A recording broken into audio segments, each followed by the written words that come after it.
What blockchain enables that Chuck E. Cheese did not is cultural credibility. The fact that Justin Bieber's willing to drop 1.3 on this Bored Ape and anybody else is willing to spend anything, people say, oh, this is bullshit. This is not right. Well, actually, it is culture. And culture has always been valuable, right? And culture has always been monetized. And what we're seeing, I think, with a lot of these current NFT sales is really the extensive monetization of cultural currencies.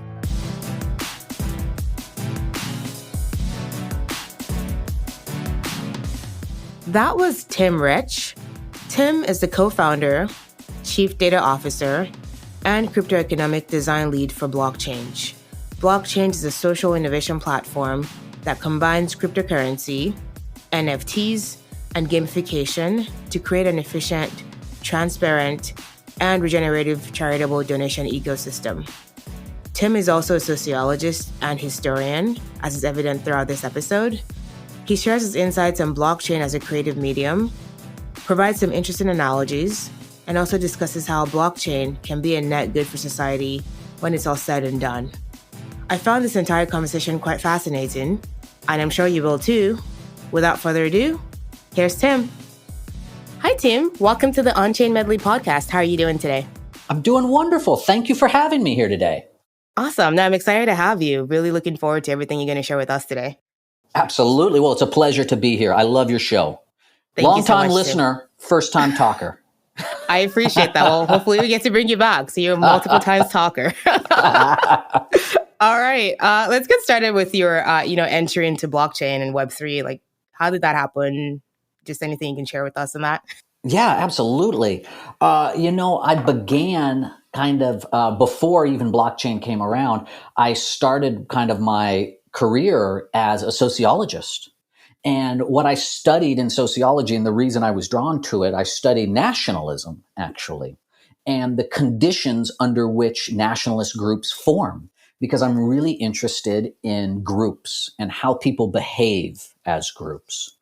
I think, the classic Men in Black quote, like a human is rational and thinking and caring and groups are scared and stupid, And I kind of love that dynamic. And so I began my study kind of looking at groups that behave crazy, nationalism, right?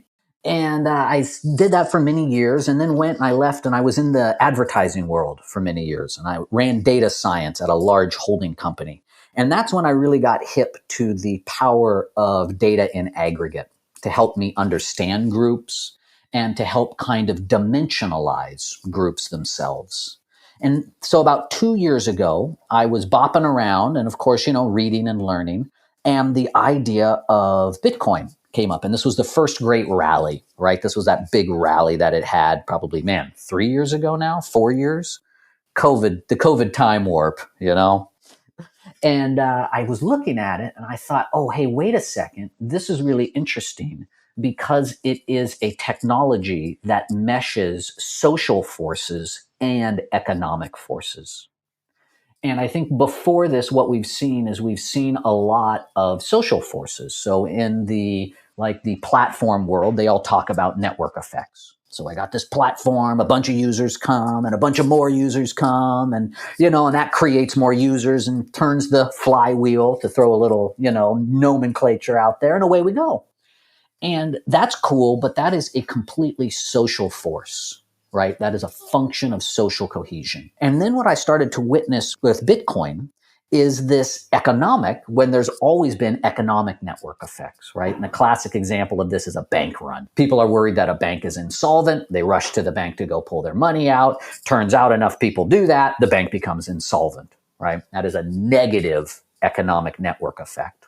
And what I saw being typified with Bitcoin, and has just become more reaffirmed as I've been in the space for the last couple of years, is that what we are witnessing is arguably what I would think the first time is an integration of social forces and economic forces.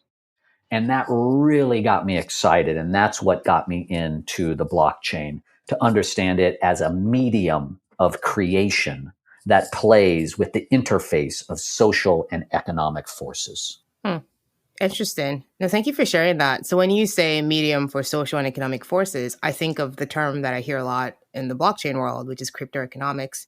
So is that how I should think about that? Or can you say more about the social and economic forces? What specifically does that enable? Absolutely. So the crypto economics to me is hey, I'm sure that I've listened to a lot of your other guests, and a lot of them are way savvier than I. So I want to at least couch that there. But when I It's think not of true. crypto, hooey, you're too kind to your guests, too kind. When I think crypto economics, I think of a discipline of sciences, a burgeoning one, a nascent discipline, right? And when I think of that, I think of the design of self-organizing systems based upon incentives. And that's when I think of like crypto economic design is how do I align specific incentives to a group and then take those incentives and tie them to a project to get people to self-optimize and self-organize in a set way. When I'm thinking of this as a medium, I am believing that blockchain technology or Web3 technology is actually a net new medium, like television was and radio was and the internet was. And it's a medium of creation. And so a lot of what I do when I think about how I build these structures of NFTs and tokens and very strictly crypto economic efforts is I think about this as a creative medium. And maybe this is a holdover from my ad days working at creative companies building like Super Bowl ads and all of that. But I really see this as a new place of creation. And that's where I get really, really excited about the future and the potential of blockchain is maybe less than the revolutionary social effects a orthodox or a maximalist might portend, but rather the creative potential for new ideas and ways of communication that blockchain opens up to the world, right? I imagine in the not too distant future, I would love to see the tokenization of recycling in America, where there's actually a financial incentive directly tied to recycling that can then go to purchase and maintenance of the really expensive machines that are required to recycle the plastics. And all of a sudden, we could create, using the medium of blockchain, a small economy that self-sustains recycling, for example, right? And that type of organization would not, I think, would have been more difficult, if not impossible, without this new medium of blockchain put in there. That's interesting. Let's stay on that recycling example. And that's really great to crystallize Yeah. how that could work. But a part of me wonders, like, why can't that be done today, right? When you go to Chuck E. Cheese, it's been a while since I've been there, and they give you those tokens and you come back and you get a teddy bear or something. Yeah. Like, what's stopping us from doing that today? What is blockchain or Web3? What is, like, sometimes I don't get what it enables that we couldn't do before. And that is like, that question is so germane. I think, and I'm going to hazard a potential answer. And I think what blockchain enables that Chuck E. Cheese did not is cultural credibility. The fact that Justin Bieber's willing to drop 1.3 on this Bored Ape and anybody else is willing to spend anything, people say, oh, this is bullshit. This is not right. Well, actually, it is culture. And culture has always been valuable, right? And culture has always been monetized. And what we're seeing, I think, with a lot of these current NFT sales is really the extensive monetization of cultural currencies. And if that is cool, right, then one could also argue that we could lift and shift that same cultural currency onto recycling program. Because instead of a Chuck E. Cheese token, which we all kind of laugh at because we all want the stuffed bear, so we go and get the tokens, right? I want that stuffed bear, dang it. We are actually engaging in a culturally relevant value exchange, which I think could inspire behavior in a more profound way than could be done with existing structures. Because as cool as Chuck E. Cheese is, it doesn't pull enough cultural water to get us to actually, dude, Americans throw everything away, right? So I kind of feel that there is this position here that we can leverage culture through this medium to achieve greater goods that otherwise might have been a higher uphill climb. Interesting. Okay. So how far away are we from that reality then? Well, I don't think we're that far. I kind of see this as there are some there's some assumptions that I think a lot of us take for granted in this space that I think are worth noting. I think the first assumption is, short of total social collapse, right, where you and I are far more concerned about our crops than we are about the metaverse, we are going more digital. We are increasingly digitizing society writ large and all components in it. So what I see then is blockchain and this technology as a foyer into the ability to be able to take in real life objects and make bridges from the in real life to the digital world, right? It's that creation of bridging potential between these two worlds that hitherto has not been very easy to achieve. And I think we all feel that on online checkout, right? We go onto an online checkout screen. We want to pay with PayPal. We now leave the site. We go to the PayPal pop-up window. Another stupid password, right? Now we're into PayPal. We go back to the original site again. Like, that's clunky. And I think what we are starting to see in blockchain and Web3, and I'm using those kind of interchangeably, at least in this moment, is the technological foundation enabling a more seamless digital interaction with real life needs and goals, like the recycling, right? That makes sense. All right. So then sticking on that recycling topic, like I hear that and I'm like, that's great. I love it. But then there's the flip side where blockchain, the energy resource, especially when you think about creating tokens, is quite high. And everyone's talked about how it's such a waste of energy resource and blah, blah, blah, blah, blah. So I'm sure eventually things will change, but how do you think about that? Do you think we'll get to that point where it's more efficient as far as energy utilization that can then benefit something like a recycling program? Because I can be like, why am I doing recycling when I'm wasting that much energy? Oh, dude, 100%. Like, if I'm recycling 2 plastic bottles, right? And the blockchain uses, 20 tons of carbon output, I totally hear you. I think there's kind of like 2 components to that question. The first one is, we are in early days of the technology, and here's your orthodox response, right? Hang in there. It's coming, right? This is V1. We're just we're just getting it spun up. But I also think that reconceptualizing the blockchain as a medium of creation allows us to look at the evolution of other mediums and perhaps take heart. A great example for me would be early photography, right?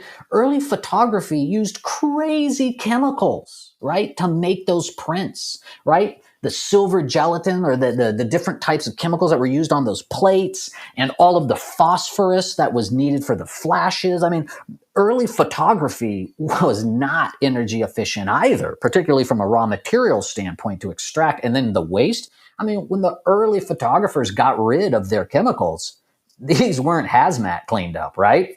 If there was a drain, they were maybe poured down it. More likely, they were dumped onto the earth. And so just as the medium of photography evolved into our much more efficient digital photography that we play with today, I have hope that along that same arc of medium evolution, blockchain will also move towards an energy consumptive fashion.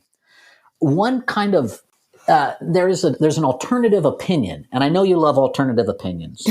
Yes, I do. So I cooked this one up the other day, and I'm going to bounce it off of you and your listeners. Okay, you got Justin Bieber. He spends $1.3 million on an NFT. Okay, and it's on the Ethereum blockchain. So there's X amount of energy which is used to mint, store, trade, etc. Now, Justin Bieber just got off a tour, and he's going to spend $1.3 million on something. You know what I mean? The dude's not buying nothing. Let's cut the BS, right? And so when I think of other consumptive, like culturally relevant consumptive products, I think of, well, Lamborghinis, for example. There is a ton of resource extraction that goes into a Lamborghini. I bet the paint alone probably couldn't be done in California. We'd ship it to Mexico because it wouldn't pass Californian standards, right? And so there's part of me that goes, wait, you mean a digital asset is cool? A digital asset is desirable? We don't have to have Zara fast fashion to be able to represent a coolness and an in-group association? Like, whoa, like that's really amazing. right? And I know that this is like a backdoor apologetic response to this, but I'm seeing this cultural credibility forming within this. And I think, hey, maybe there is a larger planetary upside if we move conspicuous consumption from durable goods to digital goods. Yeah, that explains it clearly, and that's fair. But sticking on that Justin Bieber example, then one of my struggles though with I was like, he spent 1.3 million, and it's cool because we all know it. But if I spends 1.3 million on an NFT, I'm just like, it sits in my wallet, and like, who cares? In the sense of that nobody knows who I am. So how do I think about it? Well, but now you're in the group, right? I mean, I think about this sometimes of like layers of wealth. I think at times there are very obvious layers of wealth, Justin Bieber, obvious cultural icons, right? Then there are the hedge funds, the big dudes at BlackRock, right? And these folks we kind of know, and I bet you some of your listeners would be able to name names. And then there's layers of inherited wealth that we have no idea about, right? We don't know these folks from Adam. And I believe that these markers that this NFT represents, this PFP that Justin Bieber bought, is a way to signal his in-groupness in this overt digital way that is traceable on the blockchain. And I think that this marker of in-groupness actually is a really powerful mechanism. So one of the projects I work on now is called Blockchange, and we are a team that helps charities use NFTs and crypto to further their charitable goals and goods, right? And one of the ways we talk about this to charities to get them on board is we say, look, this is nothing new. The hospital has always sold those bricks on the walk, right? Going into the wing. Why is it a brick? Well, bricks last forever, right? You could shed this mortal coil and your kids could walk to the hospital to see you off and see your name there, right? There's that overt, indelible, quasi-indelible marker of largesse, if you will.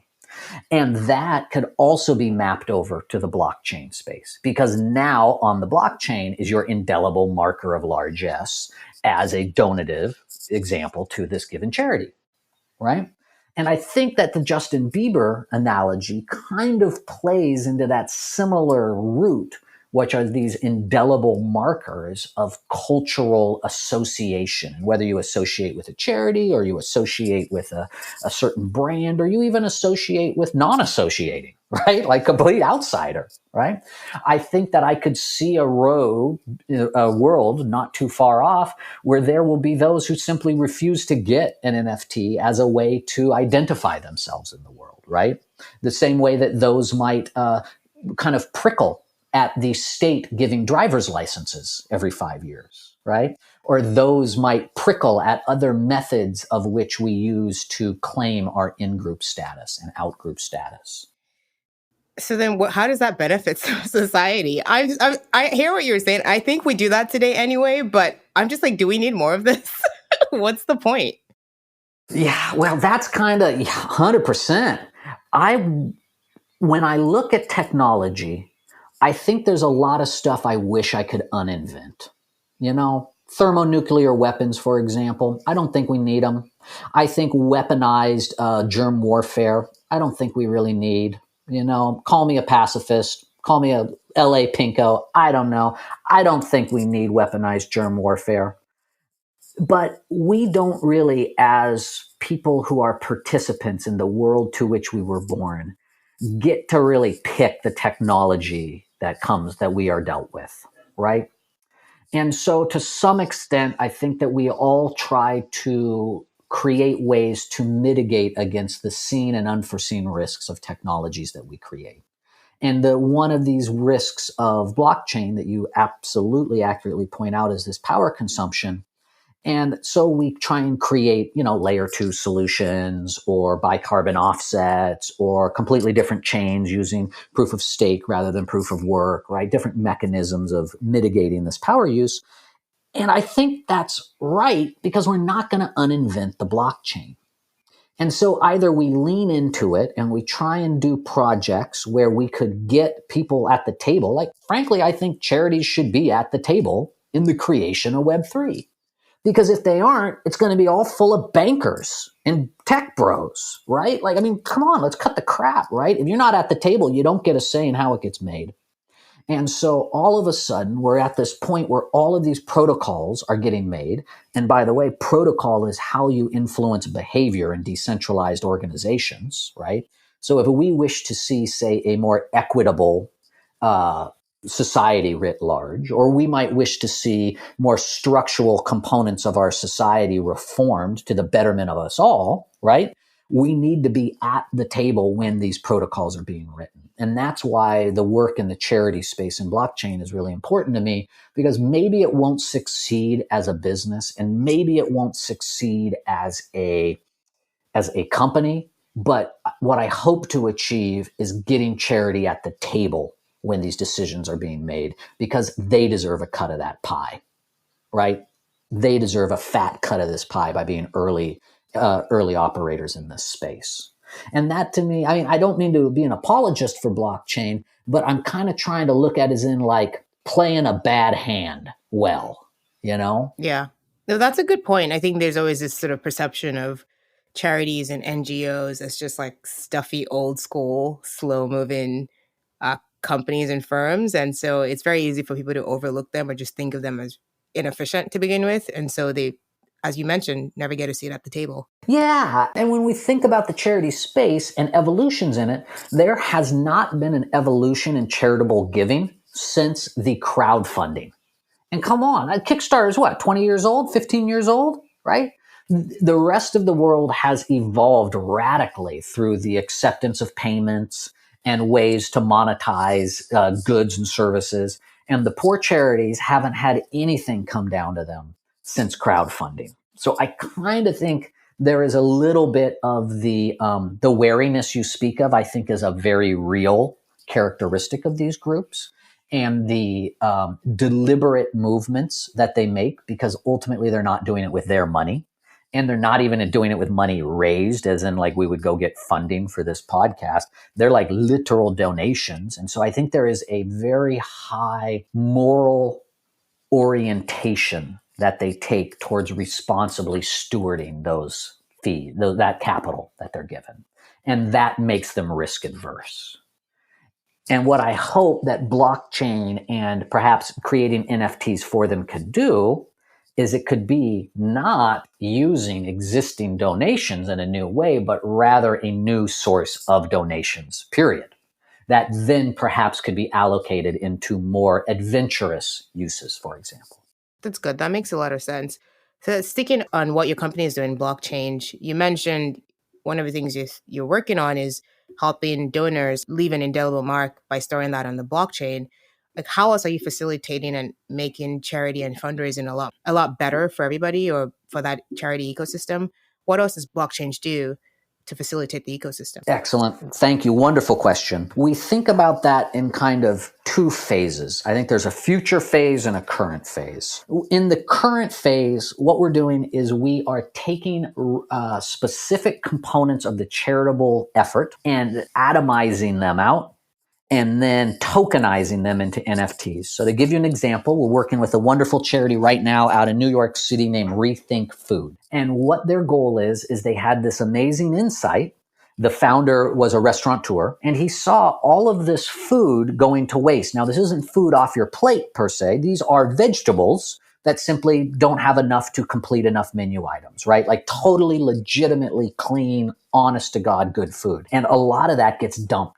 Right? And many of your listeners know that food waste is a huge problem in America. Well, you can't just give that food away, right? Because to give food away to, say, a homeless shelter or a community organization, it needs to be prepared in a certified kitchen, which is a good thing because these community groups shouldn't be getting second-tier crap, right? This isn't a dumping place. This is to help people, damn it, right?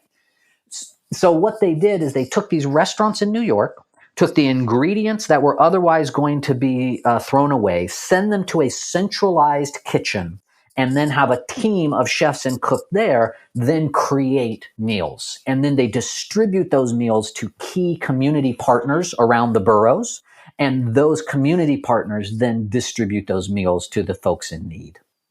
So costs about $5 to make a meal. That is from donation to creation to distribution. $4.54. And so what we did is we created an NFT that the one of them was a $5 NFT. And that went directly to a meal, right? And now you have one NFT to one meal. And of course we could do pack sizes, $25 becomes 5 meals, 50, 10, et cetera, right? But what we're trying to do is create a one-to-one relationship between the charitable goal in the real world and the NFT representation of that world in the digital world. That's one way that we're trying to help with these charities now.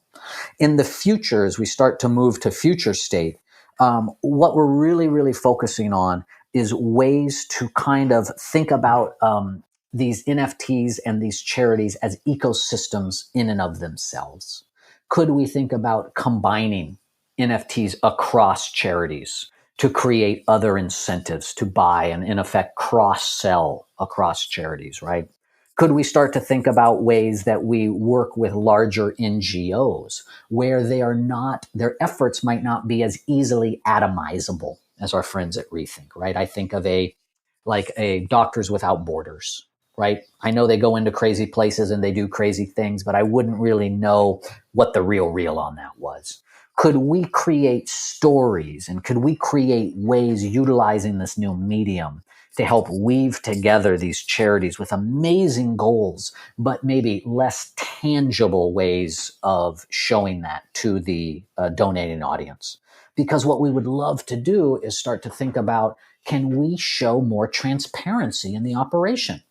Right? Like, could I give $5 to Doctors Without Borders? And because it's minted on the blockchain, I could see that that $5 was directly used to help with, I don't know, polio mitigation in country X, right? Like, and you could start to see, because of the nature and the transparency inherent in the blockchain, how that money directly went to this goal. And I think that would be a radical step in giving, because that is very opaque right now, right?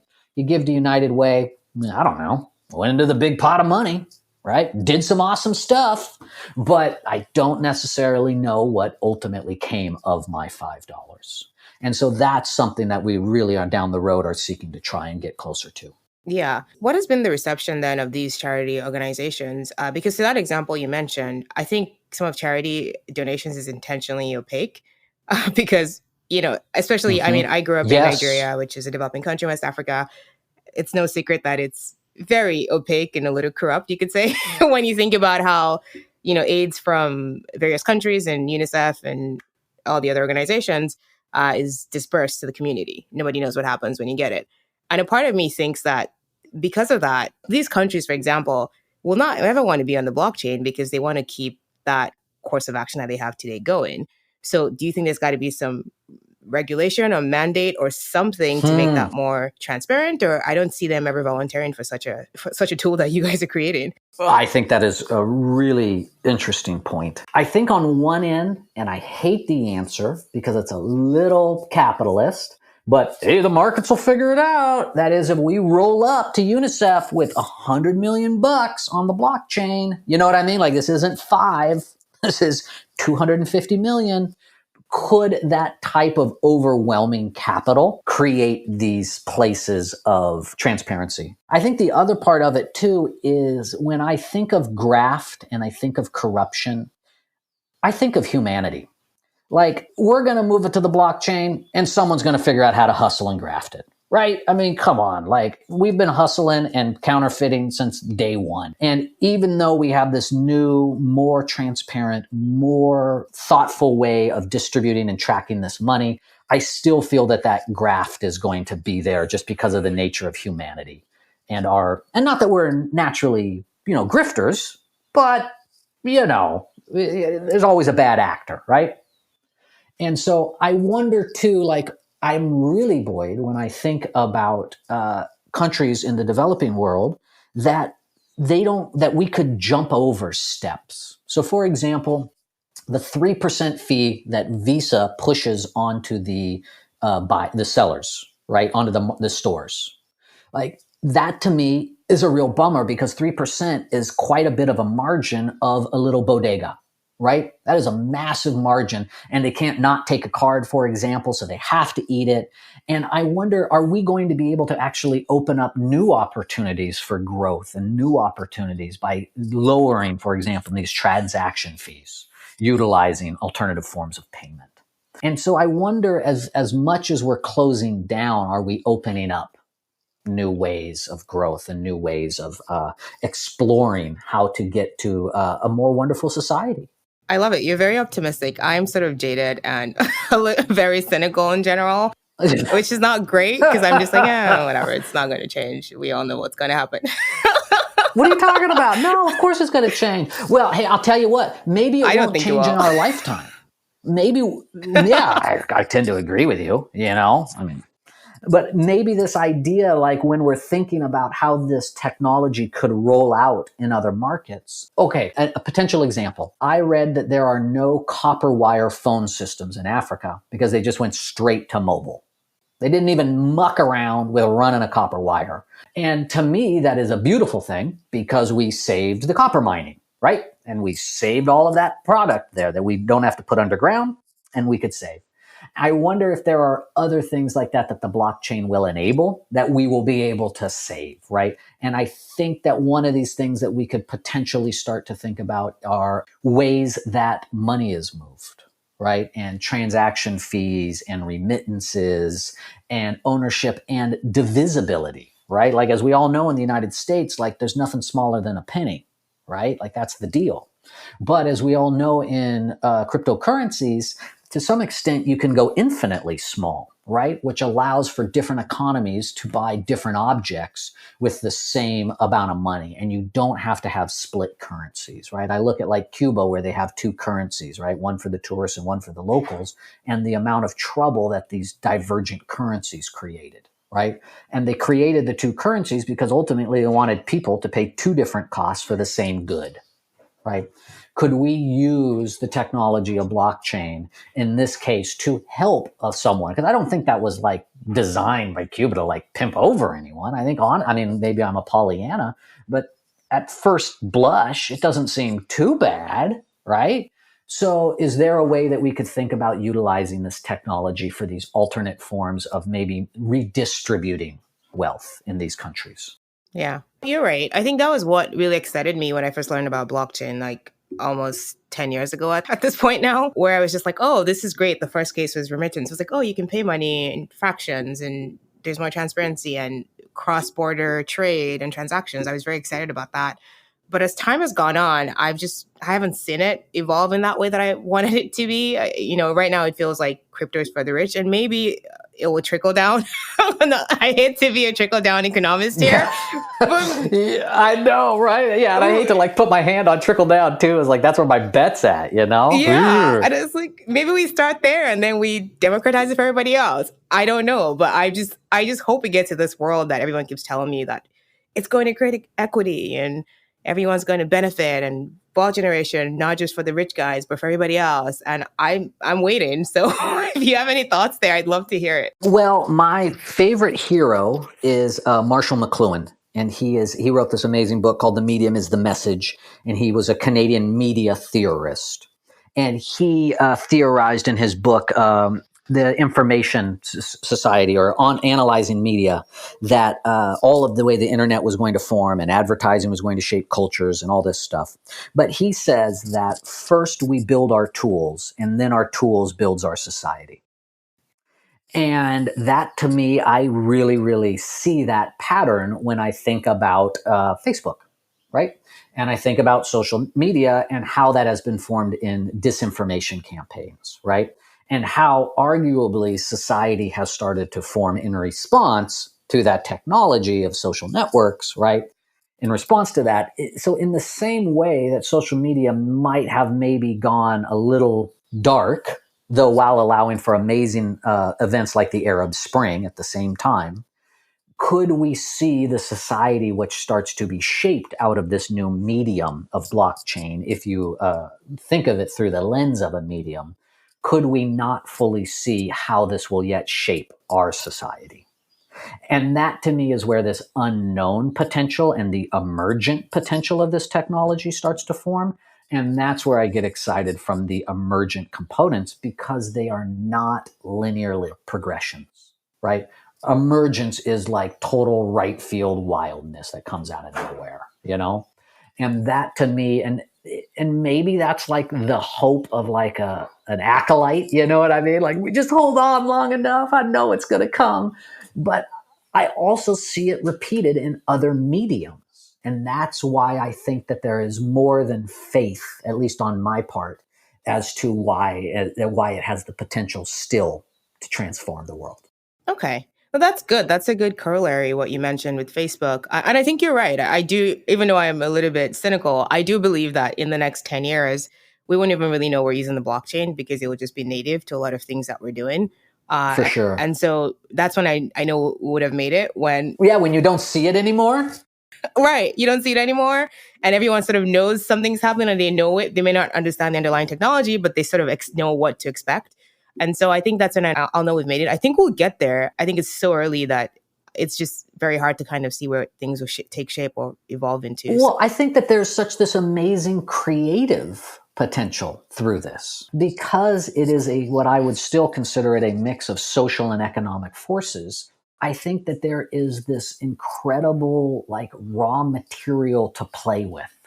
And just like we saw these incredible things that came out of, I think digital art is quite fascinating, right? And the way we think about how digital art kind of takes inputs and outputs from the viewer, right? And integrates them into this feedback loop of artistic expression. I hold hope that humans are builders, which I don't think is a crazy thing to say. Like I think we inherently build and we can't help ourselves from building.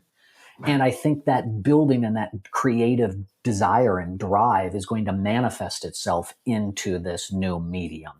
And the NFTs that we're seeing now are a corollary to existing mediums. That is the two-dimensional image or the three-dimensional image. But I hold hope that we are going to see wholly new creative experiences that utilize this medium in new ways. And within those creative experiences are going to become applications for the betterment of humanity that we don't currently see in the current applications. Because when I talk to haters are just like, oh, it's just a stupid JPEG, you know? Right click and save, bomb. And I think what they're missing is the creative potential that is going to be built by using it. You know, everybody starts on the piano in chopsticks. Even Chopin played chopsticks, you know? And then they headed into this amazing creative world of music. And I see that a lot with electronic music. You know, having been an early rave and EDM guy, like watching the evolution of that into a far more orchestrated space that I feel has much more in common with quote unquote classical music than it does with original EDM. And I see that as an evolution because of the creative nature of humans engaging with the new technology in more refined ways, building upon each other. Huh. That's a good example. Do you have any other examples with regards to the creative evolution that may occur? I have a hard time visualizing it, and I'm like, what does that look like? Is it too early to tell, or do you have any early sort of inclinations of how things might shift? Yeah, absolutely. And you know, I think this is where the creative industries, and namely like advertising is a massive creative industry, though it is funded by brands and capital. The individuals who engage in that space are like unchained creative people. And what I've witnessed by being in those places is the way that we tie together existing pieces. So what I see with the blockchain, I was just on a call actually with a nonprofit called the Flint Collective, and they use light installations inside of cities to help people re-engage with the city in a new way. And pardon the pun, but to see the urban landscape in a new light. Right? Love it. Yeah, why not? Right? Too easy. Right? Can't hit that one right in front of me. So what I'm seeing then is they're talking about using NFTs as a way to incentivize participants to travel across a city to engage with different light sculptures, and as a remuneration to get given a freely minted NFT that might hold part of the creative process of building this experience, right? And all of a sudden we've taken a light tools of light, tools of spatial creation, tools of geographic movement, and woven them together to create this hybrid experience of light, place, sound, and NFT, right? And there it's not really the four. In this case, it's not an NFT project because it's really a lighting project, right? The NFT is just providing a little color of weaving it together. And I think we saw it early in television, and we have the Super Bowl coming. And so for our friends in the future, you could all look back at it. But the thing about the Super Bowl are the ads, right? And I'm very curious to see how current advertising this year overtly or not overtly references the blockchain, right? But there's like this idea that even if it's a lampoon or if it's referenced in these massive cultural moments, I think that's part of how it's going to layer in. I don't know yet how blockchain and NFTs themselves stand alone as an artistic expression, but rather as a combination of a larger piece.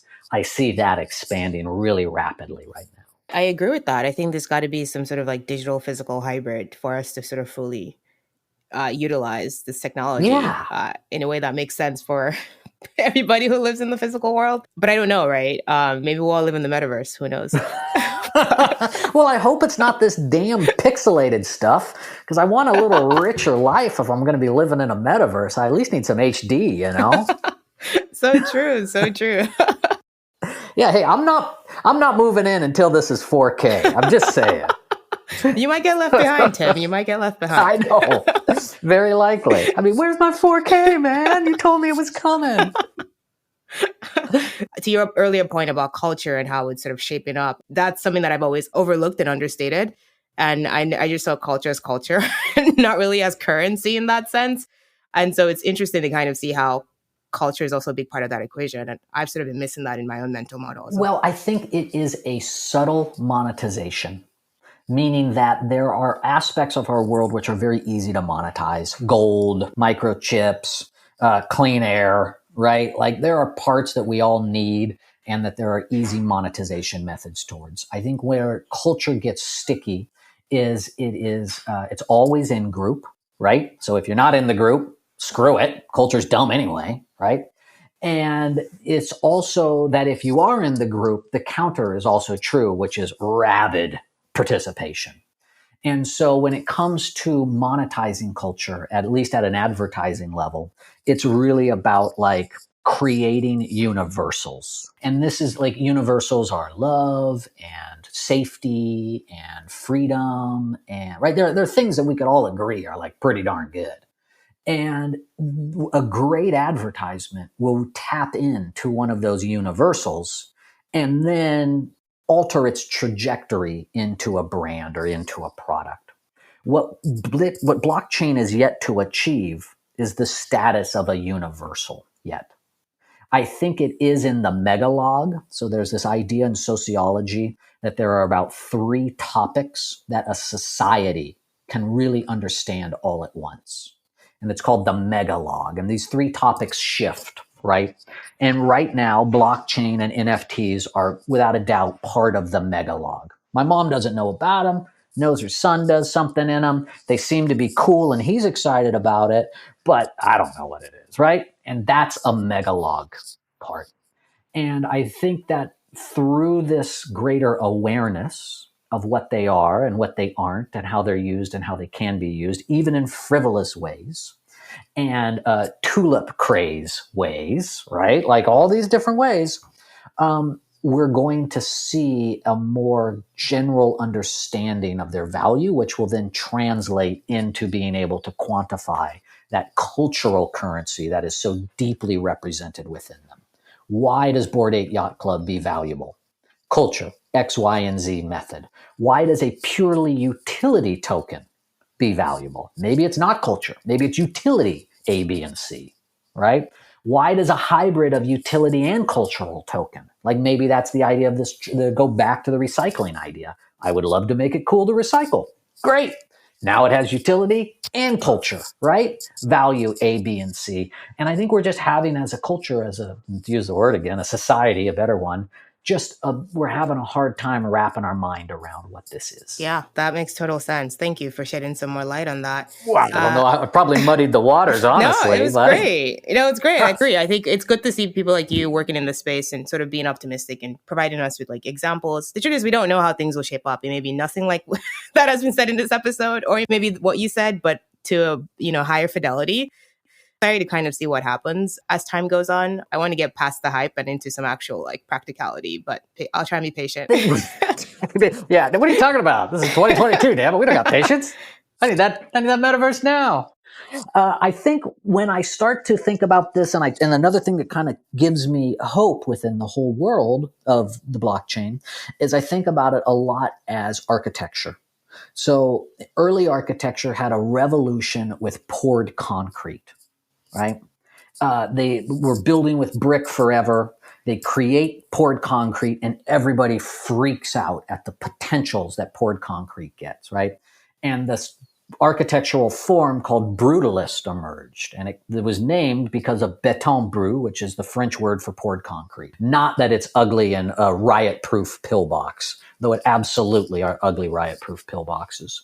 But early modernist architecture took this new medium of poured concrete and created vast monoliths like Brasilia, right? That Oscar Niemeyer, whole new city in Brazil, the new Brazilian capital, super big, super grand, totally Jetsons, boss. But then once they built it, they never spent any time to think about how the humans would move through it. It was so damn big, it took 20 minutes to walk between the buildings, right? There were no walkways in Brasilia. It was just like they had forgot about the humans.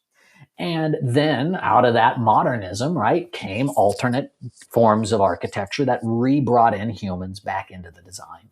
And I think that's where we're at with blockchain too. We built this amazing material called the blockchain.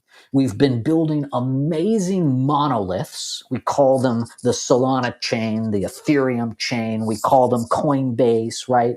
We call them these names, but they are actually infrastructure monoliths.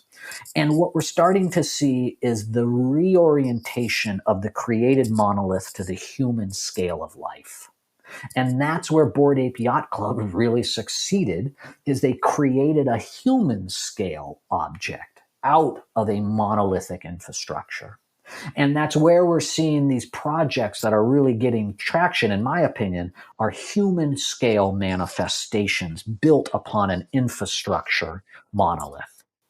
And thinking about blockchain as a medium of creation, I think opens up these pathways of evolution that do not terminate in more subjugation of man, right? The pathways of evolution, at least in the architectural sense, could be argued to create a better living way for humans. So I think those kinds of analogies, while imperfect, tricky, and ham-handed, and I'm sure many an architect out there will just shred me in the comments, at least allow me a framework in the darkness to understand that while the light may not be present, that does not mean it doesn't exist. That was helpful. That analogy was really helpful. And I think that's what a lot of people who are proponents of blockchain have not really taken the time to explain. They're just kind of like, you don't get it, you're stupid. And I'm like, no, that's the wrong way to think about it. You should try to do your best to help people get it. That way they can become believers and then further this ecosystem along even faster. Yeah, there's another analogy. And I don't like reasoning through analogy, but in net new places, I find them helpful. I think one of the ways that I think about NFTs and the value of NFTs is the fact that they're actually solving an age-old problem. And the age-old problem is, how do I know an object created by a machine is real? And this problem started back with Gutenberg creating the printing press, right? And the big trouble around Gutenberg was that the monks who were creating the Bible at the time were like, yo, I know the voice of God, man. I know the voice of God. I know what's up with that. And I know what they want to hear in this book called the Bible. And you put this on this machine, this printing press, and you could change a thou to a though, and all of a sudden, wham, we got a different passage here, right? And printing for years battled with this idea of how do we create authenticity within this thing that can be reproduced. And ultimately what they came up with was scoring the block. So a artist like Albrecht Dürer, right, an amazing dry point artist, right, late 1500s, middle 1500s, he would do his plates and then he would score them, drag and all across it and ruin the plate so that now what was printed was authentic, right? Fast forward 400 years and then we get photography, right?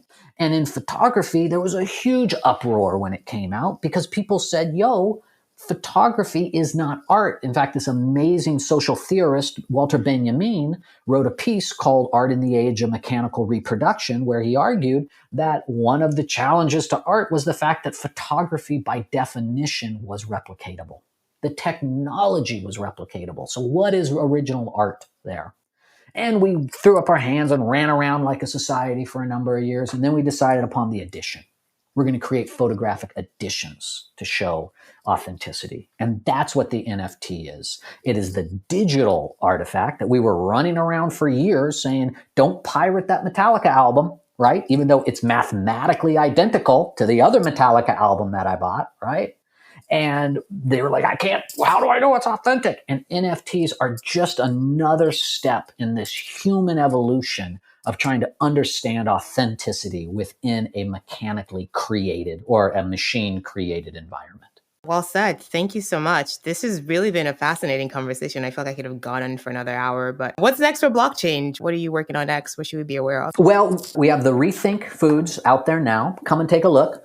And then we also are working on this Flint Collective, which is really amazing, which is where we are integrating this lighting exhibit inside of New York City. This is a nonprofit lighting group that I mentioned, and we're building out this really integrated, I don't know if it's a scavenger hunt yet, but it's an AR, VR, NFT lighting experience that I think is going to be really cool, that we're very excited to really push the boundaries of how we link together physical and digital worlds. Like maybe if the lights are showing on a building, you approach a reader with a NFT and you could then inspire a different set of actions in those lights. And in the goal of creating community, hey, how did you do that, right?